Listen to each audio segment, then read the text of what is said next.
Good afternoon, and what is up, everybody? It's week 5. We're coming off a great Thursday night game between the Seahawks and Rams.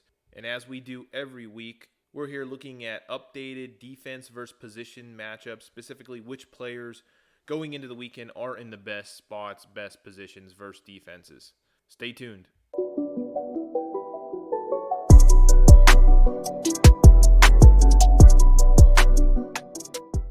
Welcome back to No Huddle Fantasy Sports, and as always, thank you for tuning in. The channel here on YouTube continues to grow, and it's because of people like you finding this video and other videos that we post interesting. And if you're new here or haven't done so already, please subscribe to the channel. If you find these videos useful, helpful, worthwhile, please click that like button below and do us a solid and share this video with others so we can continue to grow this channel and publish more content. The goal of this video, like most weeks, is pretty simple. It's just to review updated defense versus position matchups. Basically, which defenses are giving up the most points per position. If you haven't already started your weekly research or started trying to figure out which guys you'll be playing in both season-long and DFS, this is a great starting point as it gives you, like I said, those defenses that are the weakest by position. And it helps you kind of set a foundation as to which defenses you could potentially attack in a given week. I mention it every week, but I'll do it again. Roto Grinders defense versus position tool, their NFL tool. That's where I mostly pull this data. You can get it in a lot of different places. You could crunch the numbers yourself, but Roto Grinders tool is pretty easy to use. It helps you sort data quickly, helps you find what you need, whether it's FanDuel, DraftKings. It even has other types of sites. So I encourage you to check that. I will link that below in the comment description section. And a final note here, this is likely going to be the last week where we'll be combining 2018 data with 2019. I will make sure to note if there's something specific to this year that might be getting weighted down because of the 2018 data. And so we do have a couple notes from week 4 that we should mention. We're starting to, for one, see Tampa Bay's defense kind of revert back to what we expected going into the season. Last week they gave up 400-plus passing yards to the quarterback position. But overall, in the last 2 weeks, you're seeing quarterbacks like Daniel Jones throw for 335-plus yards. Then last week they had 400-plus. So you're starting to see that defense show some signs of weakness, especially in the air. Baltimore surprisingly surrendered nearly 200 rushing yards to Nick Chubb last week. By no means am I saying Baltimore is a bad defense, but they might not be quite as good as we have seen so far this season. The matchups they've had, excluding maybe Kansas City, have been some pretty weak offenses. So I wouldn't weight the Baltimore defense too heavily yet. Cincinnati, they continue from last year into this year to surrender just a ridiculous amount of rushing yards. Their rushing defense is pitiful. It's a good team to target with a running back. Last week they gave up 260-plus yards to the Steelers as a whole. That included a kind of combined committee type of approach out of their backfield, but nonetheless, Cincinnati struggling against the run, and that continues to play out. Philadelphia, talk about it each week. Their cornerbacks, although they have a good defense, a solid defense, their cornerback play, especially against the wide receiver position, is pretty weak, and that continues to play out. They had another 100-yard wide receiver again last week, 180 yards week 4 against Devontae Adams. But every week this season, they've seen, if not one, then multiple 100-yard outside receivers against their cornerbacks. In Arizona, this seems to be the team you can target with tight ends. They continue to just give up tight end touchdowns each and every week. They've given up a touchdown through the air to a tight end each and every week so far this season. Starting with the quarterback position, things have changed a bit over the last couple of weeks. The last video I posted in regards to matchups was before I went on a pretty extended trip, so that was about 2 weeks ago. So things have changed. We're looking at New Orleans, Atlanta, Miami, Cincinnati, and Tampa Bay as the weakest defenses in terms of giving up points to the quarterback position, both in season-long and DFS. Keep in mind, DraftKings is full PPR for other positions, and then FanDuel was half PPR. So just directly apply that to anything you're looking at for season-long. New Orleans, over 21 points, both on FanDuel and DraftKings, each and every week to the quarterback position. This week they face off against Tampa Bay and Winston. Jameis Winston looking pretty good, so that could be a consideration. Atlanta, another team giving up over 21 points to the quarterback position on both sites. They face off against Deshaun Watson this week. Again, another great quarterback in a great spot against a team just giving up tons of points to the quarterback position. Miami is on a bye, so we can kind of skip through that. Cincinnati, They actually improved here a little bit, but that's mostly because they're getting murdered on the ground by the run game. I already mentioned that last week. The Steelers did work on the ground more so than through the air. But again, they're just a bad defense. Quarterback play against them has been excellent.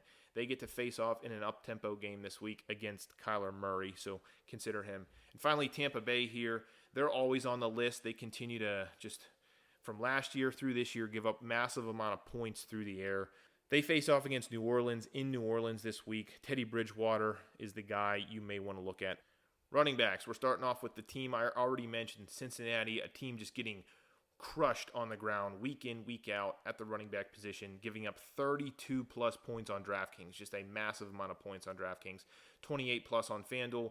They face off against Arizona this week. David Johnson in a great spot. Miami, again, on a bye. Kansas City, they're always on here, mostly because the pace in which their offense plays, but they face off on Sunday night. Keep that in mind if you're playing DFS against Indianapolis. Marlon Mack in a decent spot if that game doesn't get out of control, which it always has a chance to.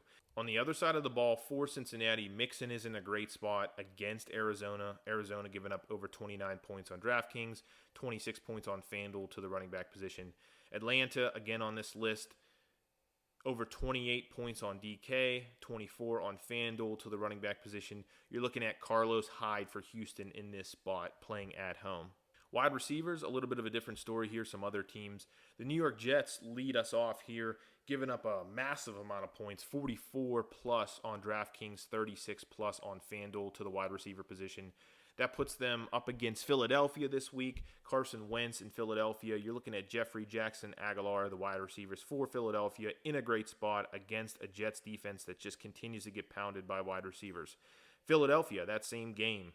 Another team that just, I mentioned they can't defend outside receivers. They continue to give up massive amount of points, yardage to outside receivers. Well, the Jets are in that spot this week. Maybe not the greatest or most ideal set of receivers in Anderson, Crowder, and Thomas. Also likely still without their main quarterback in Darnold. But Philadelphia giving up a lot of points to the wide receiver position. The Jets guys are in a great spot. New Orleans against Tampa Bay. New Orleans getting basically beaten through the air year in and year out. That continues this year. 43-plus on DraftKings, 35-plus on FanDuel to the wide receiver position. Goodwin and Evans, just like Jameis Winston, are in a good spot in New Orleans.